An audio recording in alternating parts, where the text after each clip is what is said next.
Your voice, your opinion, your community. Fact TV, free speech protected.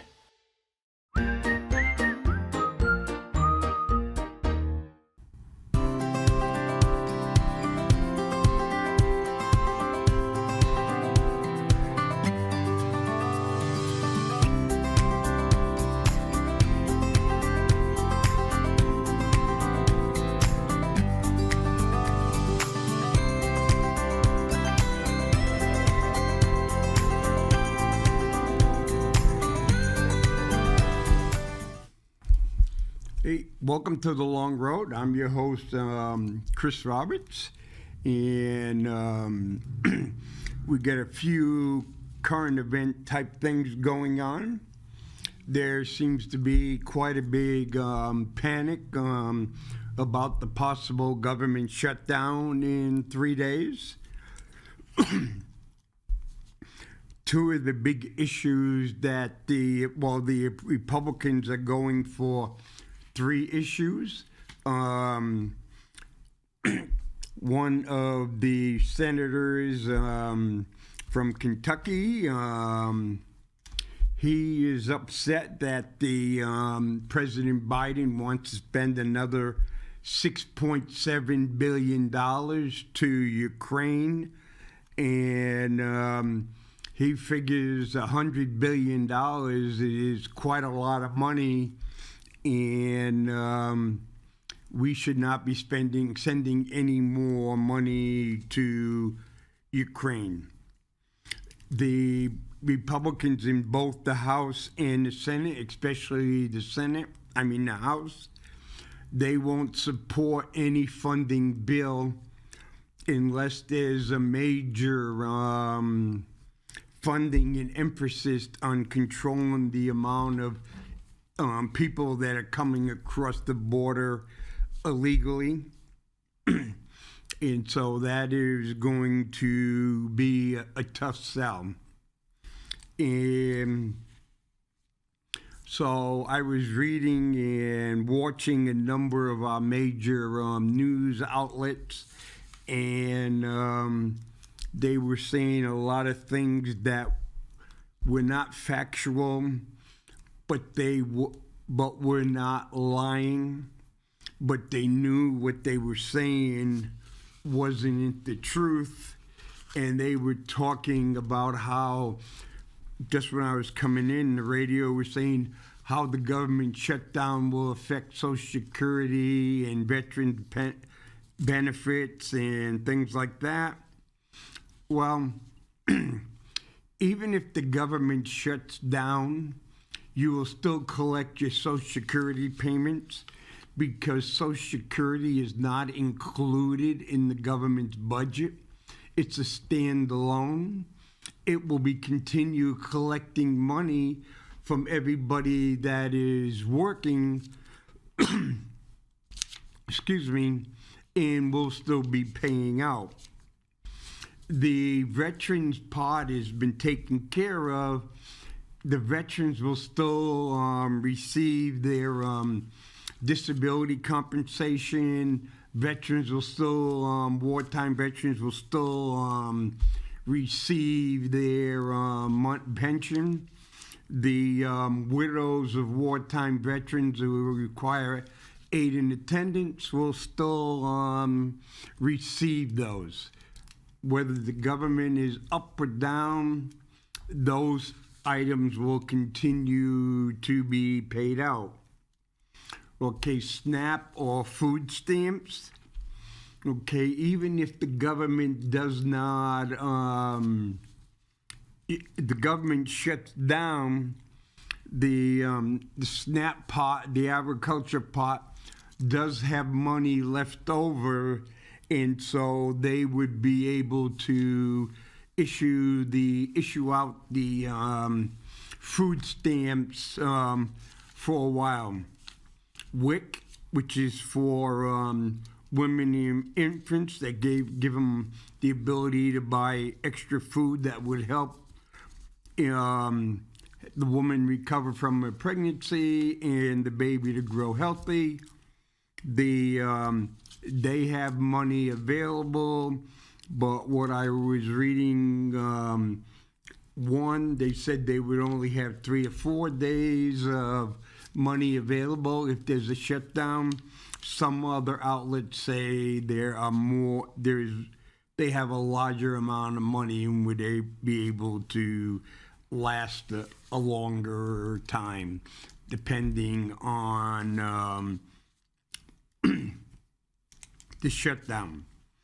So basically, all essential people that work for the government, air traffic controllers, TSA, border patrol, things like that, they will still work.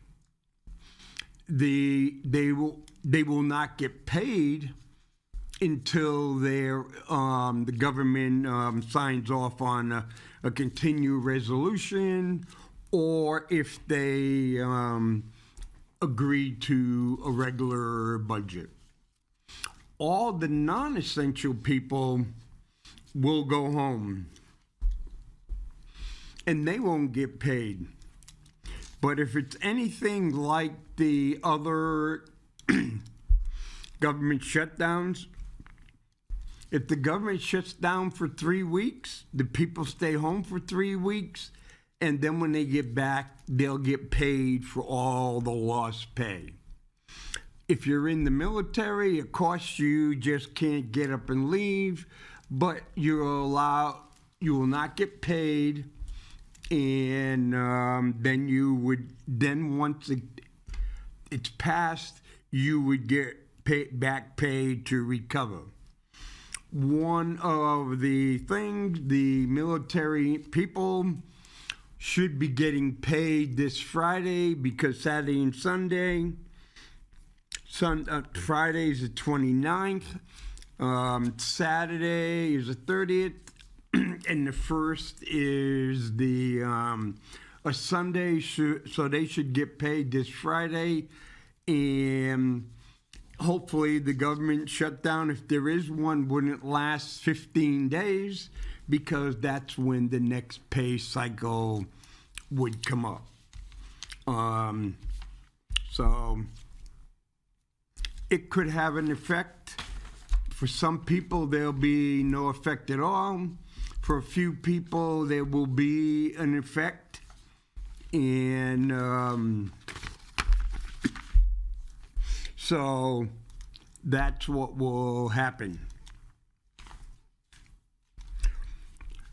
Because one of the big sticking points on the Republican side of the House and some more and more Democrats is the uncontrollable number of migrants that are coming across the border, coming from the north, coming from the south, east, west. Other ones are getting visas and overstaying their visas.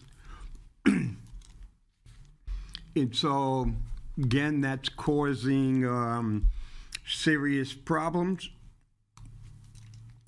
The mayor of New York, which I was talking about last week, who said that, hey, you're all welcome, but when everybody showed up, he wasn't too happy.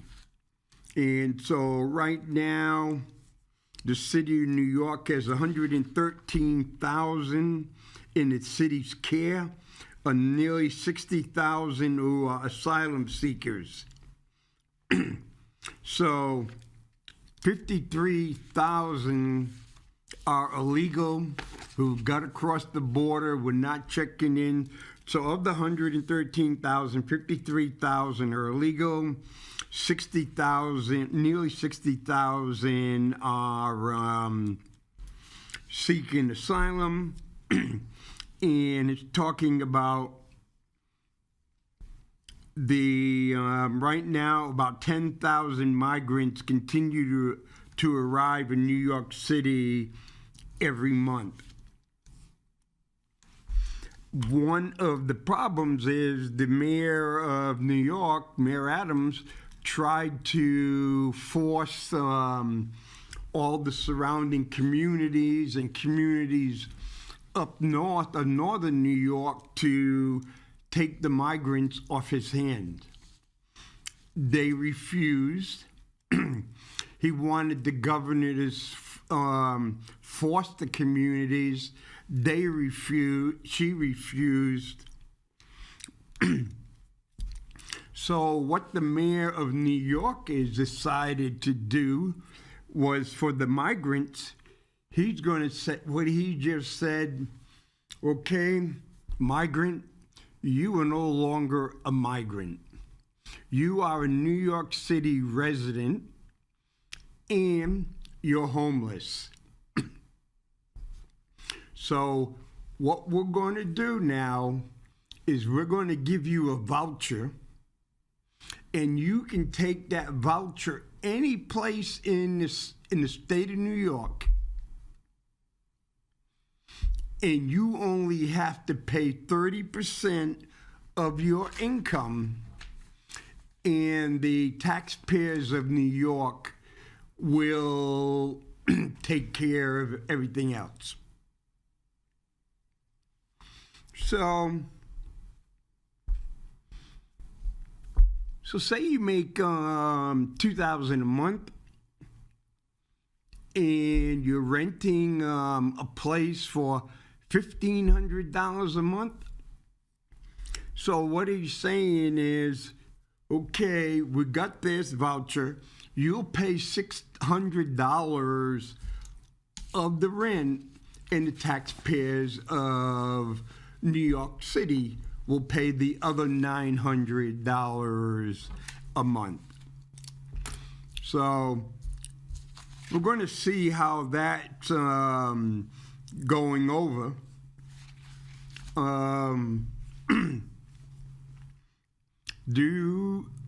Because if, say, I'm the city of Troy, New York, and I go in and the mayor of New York gives the voucher and 20 families move up to Troy, New York, and the mayor of New York City is saying, we'll pay the 70% over and above what they have to pay.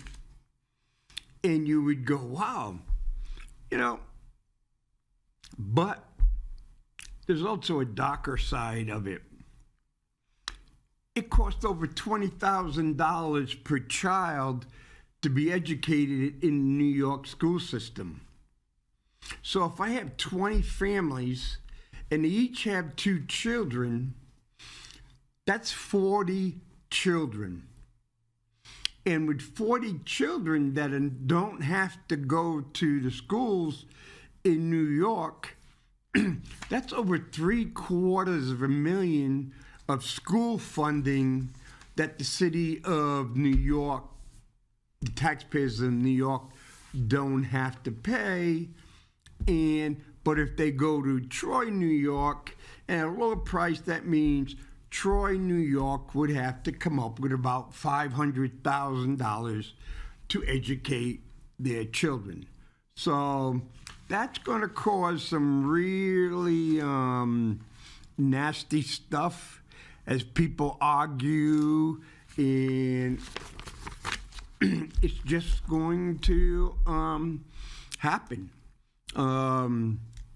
because you got the sanctuary cities, you got the people going there, and now the sanctuary cities say we don't want the people, we're overloaded, and what we've decided that non-sanctuary places have to take the people, even if the people are in the country illegally. And so, but one of the things that President Biden did earlier this week, he said every Venezuelan that was in the country before July of this year will get temporary protective status.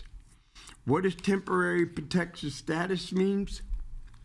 They can't be deported. They can, for example, They can get on a plane, fly to Venezuela whenever they want, get on a plane and fly back to the United States. They can apply for work permits. They can apply for Social Security cards and receive another number of other benefits. According to the government records, the average time someone under temporary protective status stays in the country is about 20 years. And so again, with temporary protected status, you cannot be deported or you cannot be put in Border Patrol or Immigration's detention center. You can be arrested if you committed a crime and things like that, but you're still kind of protected in a number of ways. And then the question is, okay, some of the people may qualify for welfare. Some of the people may qualify for health insurance. And some of the things just snowball. But there's over 7 million Venezuelans that left Venezuela and live in Colombia and live in Mexico and Central America and other Spanish-speaking countries.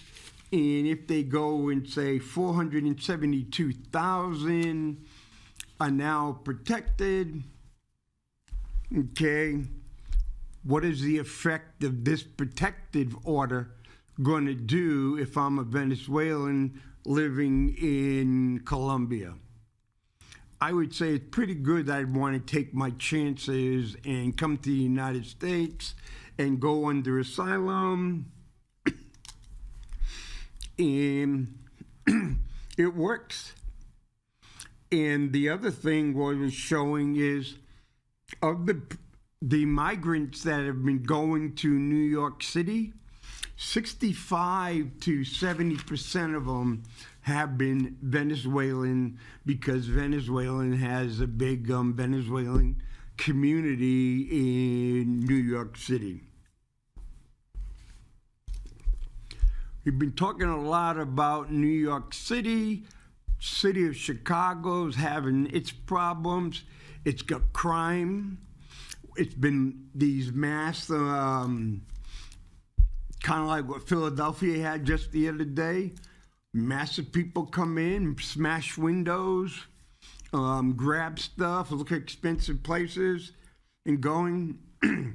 I was watching the video of looked like kids, older teenagers, just smashed through the windows of the Apple store, running in, grabbing every single Apple product that was in there, ripping out the iPhones, ripping out the laptops, the whole works, just stripping it bare.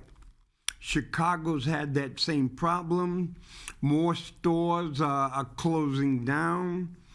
The city of Chicago is saying, wait a minute, we can't have some of these places with no grocery stores or whatever. Now the mayor of the city of Chicago is saying, hey, maybe the city should run its own grocery or supermarket chain so we can have stores around. Well, if people are stealing from Walmart and Target and these other stores, what gives the mayor the idea they won't grab and run if the city owns the stores? In Chicago, record number of migrant buses arrive in Chicago in a single day. Between Saturday and Sunday, the city received 12 total buses, including 7 on Sunday alone. On top of the 12, we had 16 early in the week, so a total of 28 buses and 24 flights, plane loads of migrants landed at O'Hara. They get 2 plane loads from San Antonio daily, and San Antonio is a Democratic-controlled city that is totally overwhelmed.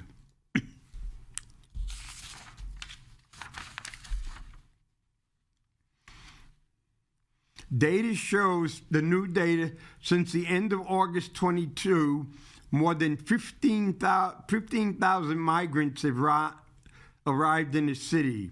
As of Monday, 8,930 migrants remain in city shelters, while another 2,011 migrants await placement. Of the waiting placement, there is 1,635 migrants at Chicago Police District offices. There's 360 that are still at O'Hare International Airport and 16 at Midway. What's happening, Mexican officials are telling migrants to avoid mountain and deserts, not worth it, so they're going through a couple of passes. The assistant deputy chief of the city of Chicago says there are 2 things in particular. The city doesn't have control over the number of buses and the frequency they're coming to the city, and what the federal government desires to manage the flow. The federal government is because they got in a lot of trouble and a lot of complaints because they were detaining people. So now they come across, they pardon them and send them and say, wait for a phone call before your hearing. Since August 2022, the city says 280 buses have arrived in Chicago, including 59 this month alone. Buses come from City in Texas, Del Rio, Eagle Pass, El Paso, Laredo, Brownsville, McAllen, while several others have arrived from Denver, Colorado.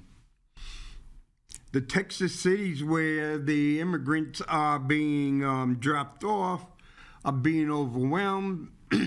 And basically they're asking the immigrants, where do you want to go? And they line up the buses to where they want to go. There is Denver. Denver is being overloaded. They're saying that we can't handle it. We can't even handle a homeless problem.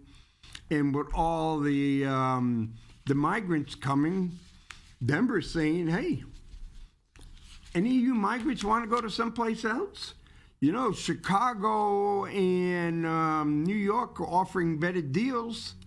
And so they get up and go. The other part, where in New York City, a lot of Venezuelans are already working. They're working under the table. Again, the deputy chief of staff says the city has seen situations where children have been left alone as parents have gone to work, and their concerns for the safety, especially when the young children are sleeping on the ground. The city quietly signed a $29 million contract with Gotta World to erect, staff, and operate tent cities. And so it's causing a lot of hate and discontent. It's expensive. So a lot of these leaders in the cities, whether it's Boston or New York or Chicago or Denver or Los Angeles or San Francisco, which are all Democratic-controlled cities, been doing this and saying, yes, this is really kind of beneficial, but now it's overwhelming. They see no end in sight. They see it getting worse. now they're trying to figure out, how do we pay for this? But the local people are saying is they're paying for this by cutting services to us. It's a problem of their own creation, but it doesn't look like there's any solution. Because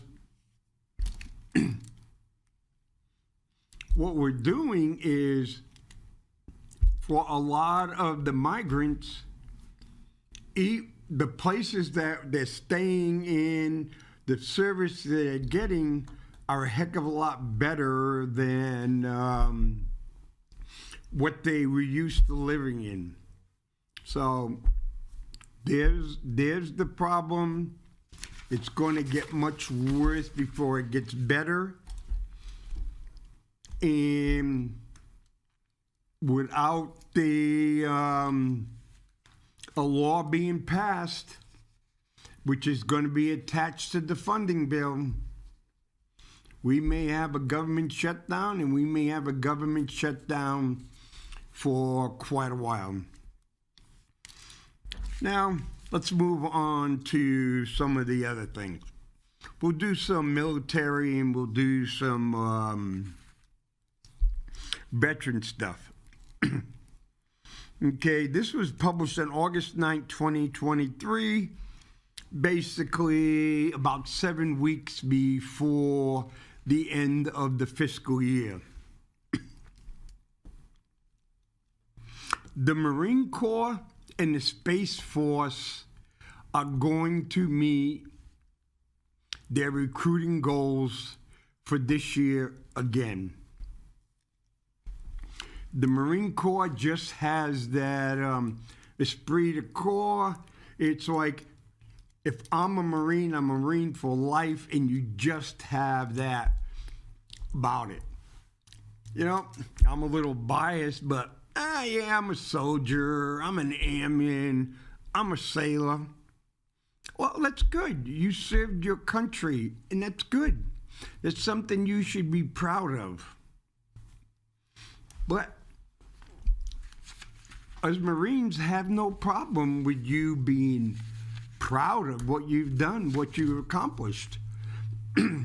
But we're smaller, we're better, we have higher standards. And so there's a lot of men and women out there, young men and women out there, that want to be tested.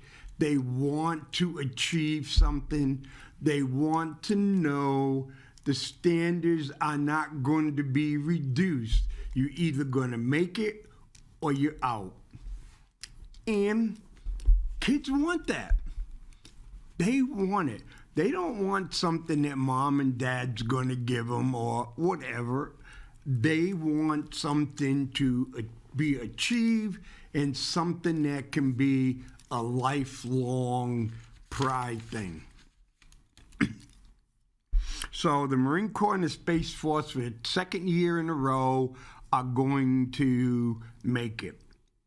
The Space Force, it's a different level of people that go into the Space Force. And because of the intellect and because of this, they want to go in. The Army expects to be 10,000 short. That's almost the whole division. 3 regiments, 9 battalions. That's the equivalent of 9 battalions that the Army can't fill. And last year, it was 15,000 it couldn't fill. That's like 15 battalions. So if you stop and look at it, the amount of people they didn't get last year and this year, that's 24 battalions, 8 regiments. That would be 2 to 3 divisions of combat soldiers. That's how big those losses are.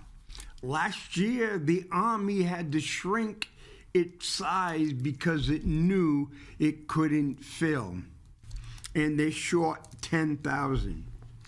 Even the Air Force that people used to go in is going to be short another 10,000 people. And the Air Force just said they're slowing down their promotions. Means people are going to get out sooner, or people are not going to go. The Navy is going to be 6,000 short. What, 6,000? Okay, you go take the new supercarrier, the USS Ford. 6,000 is like every man and woman on that ship just disappeared. It takes, when you look at the air crew, you look at everybody on that ship, that's about 6,000 people. That's how much shortage it is.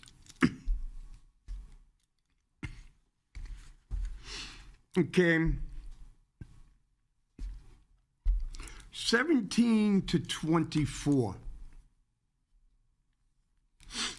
I read today they were looking in that the people that would be available, 56% of the kids, young adults, whatever this generation is, whatever letter they give, are overweight.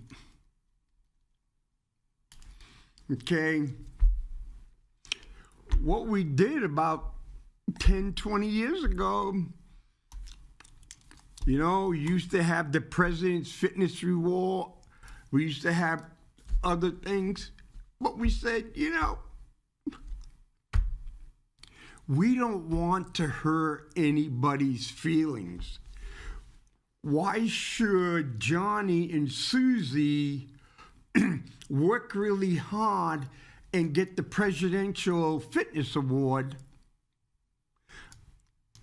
You know, if we can't give the award to everybody, let's not give it to anybody. Okay? The people that would have made it and do what they need to do that, oh, if they join the military, they join the Marine Corps. Plain and simple. We're not doing any of these kids a favor. Oh no, we can't say anything about Johnny or Susie being overweight. I saw some kids at the graduation, high school graduation last year, and going, oh, they're morbidly obese. And they're saying there's nothing wrong with it. Don't hurt their feelings. Well, you can be morbidly obese, and the college will take you. The college will charge you $100,000. Okay? What's your chances of getting a good paying job? No, a lot of highly competitive jobs. You got to be fit and trim, and you got to go. The number of people are so big that are obese, morbidly obese and everything, is that the city of New York is passing a law that it would be, you could not discriminate against people that are overweight, obese, or morbidly obese.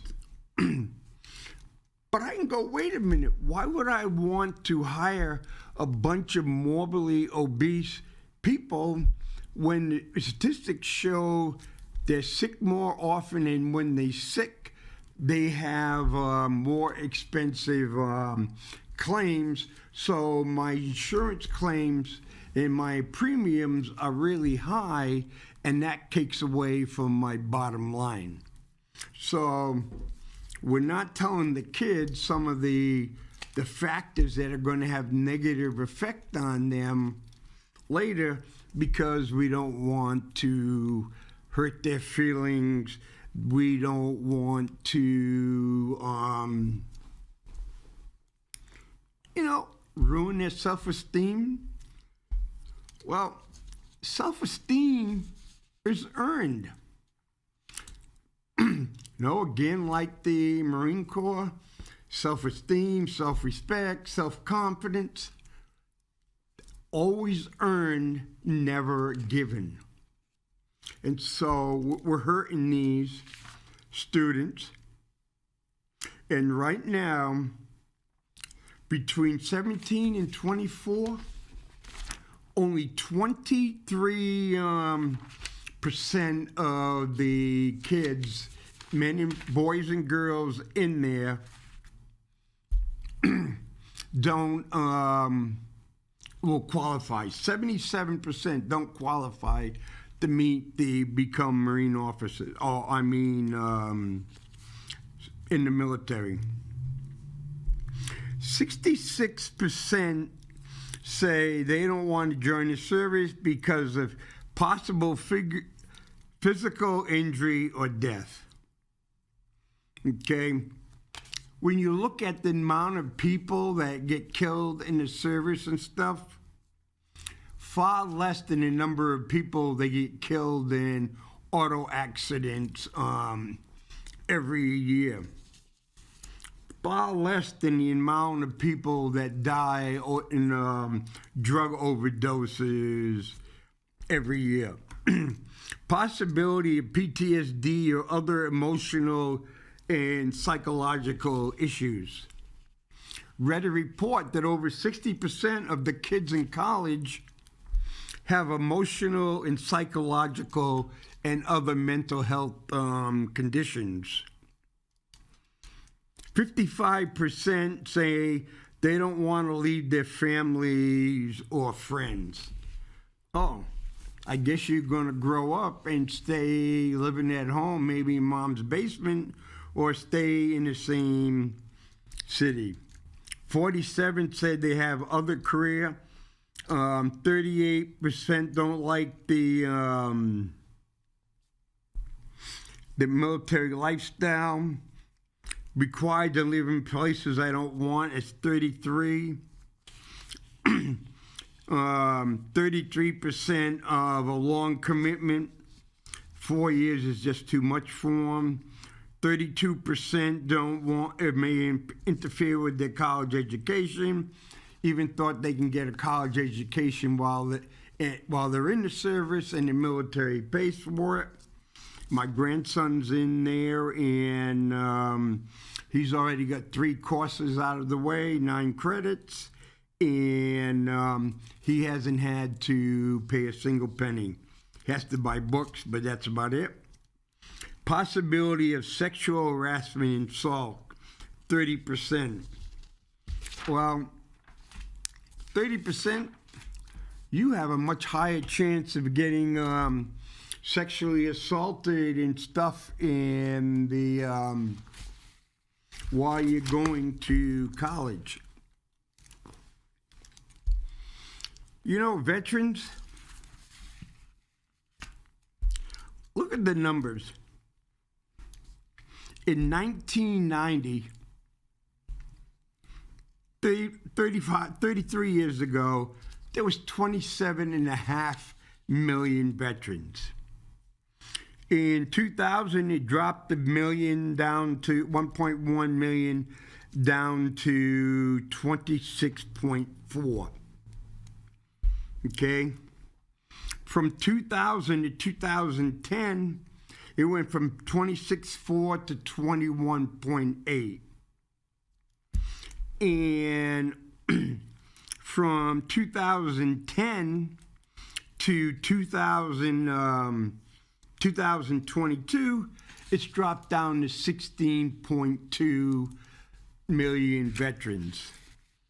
So veterans, we have less people going into the service, and the number of veterans that are dying off really quick. And to give you an example, Gulf War veterans 2001 or later is 4.1 million. Gulf War from 1990 to 2001 is 3.9. So 50% of the veterans from 1990 to present. Vietnam era, 5.6 million veterans. So if we go, the Vietnam era ended in 75, so that's 25, that's 48, and 19, we'll make it 18. So the youngest Vietnam era veteran is 66 years old.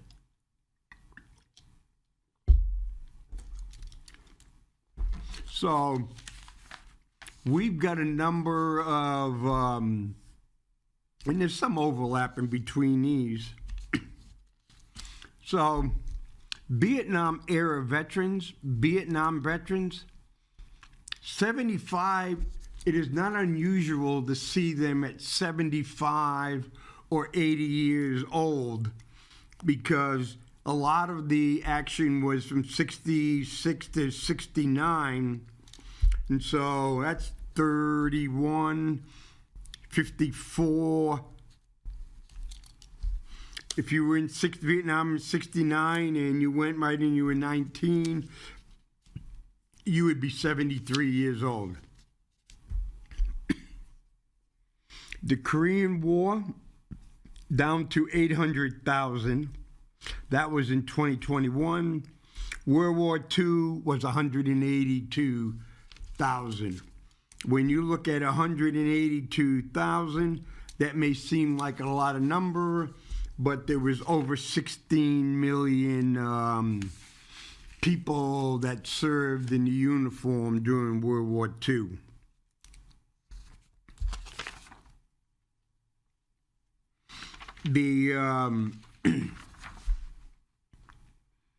In 2021, the veteran unemployment was 4.4. The percentage of veterans in the workforce was 76.5. The median income of veterans was $44,000. Okay, the median income in the United States is about $35,000. The percentage of people working in the United States is about 60%. And veterans, we feel sorry for veterans. Veterans are hopeless. Veterans are homeless. Veterans are PTSD. Veterans are drug addicts. Far from it. The veterans are much more productive. They're much more successful. They earn more money. They're just better. So when they go and say, hire a veteran, the company is, they're not suffering any losses.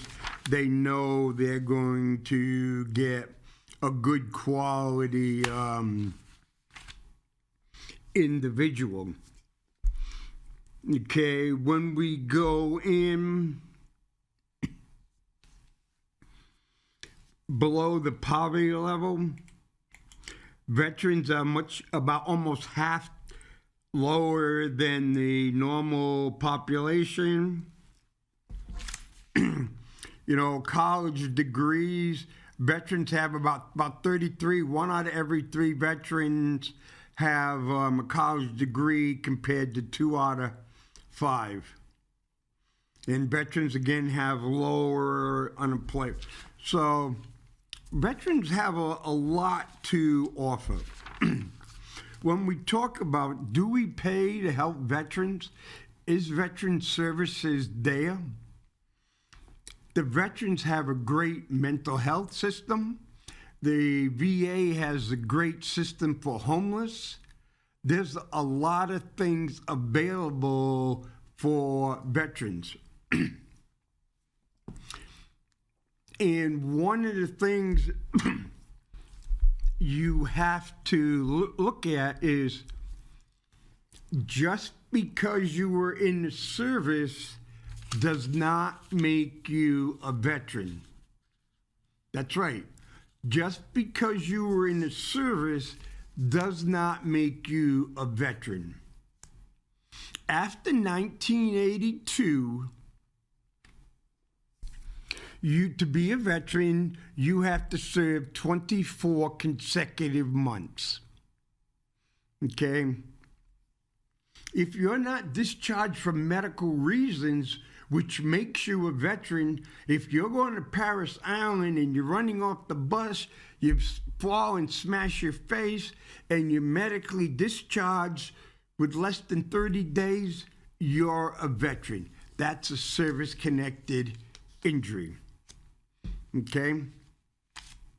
But if you're discharged for misconduct, drug use, theft, sexual harassment, sexual assault, especially under 2 years, you are not a veteran for VA purposes. For any purposes, you are not a veteran. If you get a dishonorable discharge, you get dismissed, you're never going to be a veteran. If you get under less than honorable conditions or other than honorable conditions, you can get VA services, but only for things service-connected illnesses or injuries. You won't get paid for it, but you will get treated for it. So a lot of times when you say, oh yeah, I'm a homeless veteran, when did you serve? What's your discharge? Well, I got busted. I got caught using drugs 3 times and they gave me the big chicken dinner, a BCD. Oh, well, you're not a veteran. Normally, when you get the bad conduct discharge, it's because you've committed at least 1 or 2 or more felonies, and you were sent up to a court-martial. Okay? So, to be able to get VA services, you have to be a veteran. Unless you got injured on active duty, and the VA will take care of the medical requirements. So, a lot of times when you talk about homeless veterans and things like that, yes, you don't want anybody to be homeless, but these were mostly men who did not meet the requirements to earn the title of being a veteran. For example, you want to tick someone off, call someone an ex-Marine. If you're an ex-Marine, that's because you got the big chicken dinner, the bad conduct discharge, or the dishonorable discharge, or if you're an officer, you were dismissed from the service because basically you've messed up and you were stripped of the title Marine. So you do not call an honorably discharged or a general discharge Marine an ex-Marine. Do we take care of our veterans? Yes, we take care of our veterans. Okay, in the fiscal year 2020, we spent $249.4 billion on veterans. Okay, that's right. Basically $249 billion, which comes out to every man, woman, and child were taxed $752 each to help veterans. And this is in constant dollars, inflation adjusted.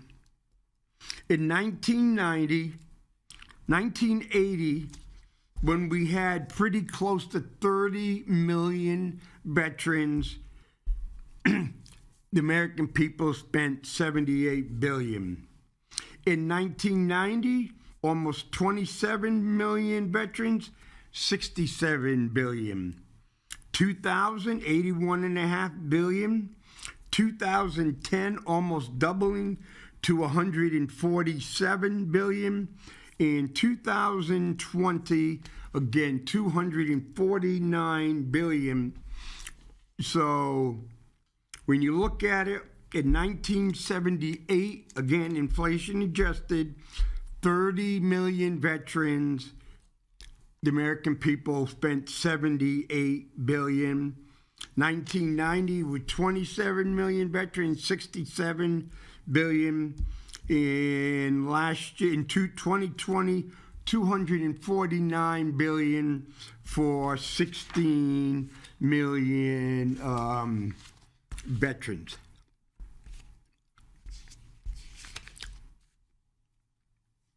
In 2019, okay, it's a little bit higher now. So it would rounding up where it's going. About 29% of all the veterans, basically pretty close to 1 out of every 3 veterans, is between 65 and 74.